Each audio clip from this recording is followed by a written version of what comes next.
When the White House of Virginia City, Nevada, burnt down, I lost my home, my happiness, my health, and my trunk. The loss of my home and my happiness was not a problem. A home without a mother or a sister who care for you isn't really a home. The loss of my happiness was not a problem either. I'm not a poet, and so I'm usually a happy person. But the loss of my good health and of my handsome trunk was a serious problem. On the day of the fire, I caught a terrible cold. The first time I began to sneeze, a friend told me to put my feet in hot water and then go to bed. I did this. The next day, another friend advised me to take a cold shower. I did this too. After an hour, another friend told me to eat a big quantity of good food. So, I went to a new restaurant and started to eat everything I saw. The owner of the restaurant asked me if the people of Virginia City often had colds. I answered that they did. He then went outside, took down the new sign, and closed the restaurant. That day, I met another good friend.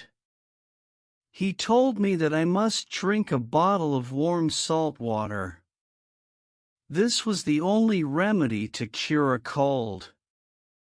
I tried it, and the result was surprising. I threw up everything I had in my stomach. I will never drink warm salt water again, and I will never advise anyone to do so. I prefer being in a California earthquake than drinking a bottle of warm salt water. This horrible remedy did not cure my cold, and it made my stomach sick. For some time, I continued to sneeze violently too and shoot to blow my nose and to destroy handkerchiefs. My suffering grew. One day, I met a woman who appeared to be 150 years old. She came from a deserted part of the far west where there were no doctors. She had years of experience helping sick people. She prepared a special mixture of molasses, aquafortis, oils, and other strange drugs. She advised me to drink a glass of this mixture every 15 minutes. I only drank 1 glass of the mixture. It was enough to make me crazy. I became extremely mean and dangerous. My mind was full of wild thoughts. My behavior was horrible. I was proud of being bad.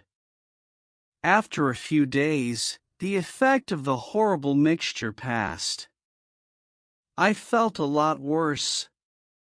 My cold passed from my head to my lungs. I coughed every moment of the day and of the night. It was impossible to sleep. The sound of my voice frightened me. I got worse every day. An old friend recommended gin. I drank it. Then I drank gin with molasses.